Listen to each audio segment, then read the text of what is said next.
ते महोदय, पवनार वर्धा ते पत्रादेवी सिंधुदुर्ग हा जो आपला शक्तिपीठ महामार्ग आहे,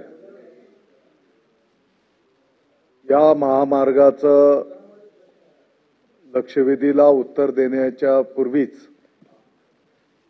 मी अतिशय नम्रतेने सांगू इच्छितो की या महामार्गाच्या संदर्भामध्ये जसं आता सन्माननीय सदस्य महोदयांनी ज्या भावना व्यक्त केल्या त्या पद्धतीचे काही निवेदन, काही आंदोलन या महामार्गाच्या संदर्भामध्ये झाली आणि म्हणून माननीय मुख्यमंत्री महोदय, माननीय उपमुख्यमंत्री महोदय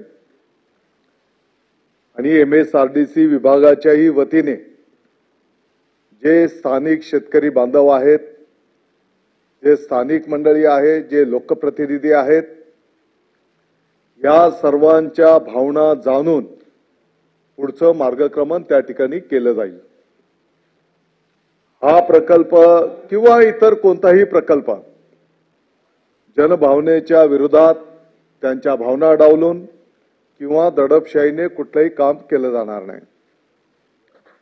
सर्वांना विश्वासात घेऊनच पुढील मार्गक्रमण त्या ठिकाणी करण्याच्या संदर्भातले निर्देश माननीय मुख्यमंत्री महोदयांनी स्वतः त्या ठिकाणी दिलेले आहेत। सभापती महोदय, आपण या महामार्गाच्या संदर्भामध्ये ज्या काही भावना व्यक्त केल्या, मला आपल्या या माध्यमातून सभागृहाच्या माहितीकरता सांगायचं आहे की खऱ्या अर्थाने 9 मार्च 2023 तुम्ही जे आता 24 चा उल्लेख केला, हो, पण ते उत्तराची सुरुवात तुम्ही नाही सांगितली।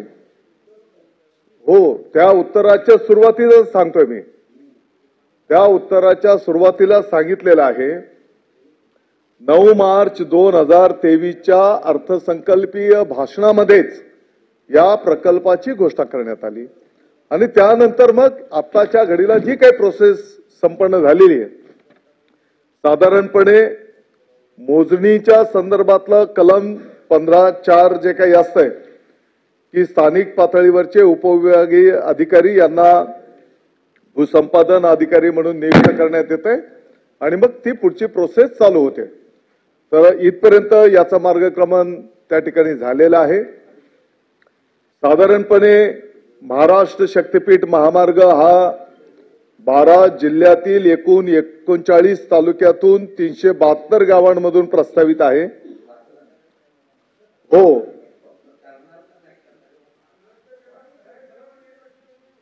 शिंदे साहेब, मी या संदर्भातलं जे काही भावना आहेत त्या भावना मी सुरुवातीला स्पष्ट केल्या।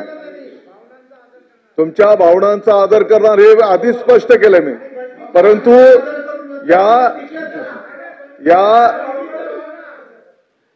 या प्रकल्पाचं महत्व जे तुम्ही काही पार्टले अधोरेखित पण केलंय, परंतु इतरही जे काही त्याचा महत्व आहे, मला वाटतं की साधारणपणे 12 जिल्ह्यातल्या वस्तुस्थिती आहे की 9385 हेक्टर यासाठी लागणार आहे, ही वस्तुस्थिती आहे। तर सभागृहात सध्या शक्तिपीठ महामार्गावर चर्चा सुरू आहे। वळूया पुढच्या बातमीकडे। विधान परिषद सभापतीच्या निवडणुकीचा आज संध्याकाळपर्यंत निर्णय घेणार असल्याची माहिती उपसभापती नीलम गोऱ्हे यांनी दिलेली आहे। गटनेत्यांच्या बैठकीमध्ये निवडणुकीसंदर्भात निर्णय होईल असंही त्यांनी सांगितलंय। सभापती पदाच्या निवडणुकीची शेकापचे आमदार जयंत पाटील यांनी मागणी केली आहे।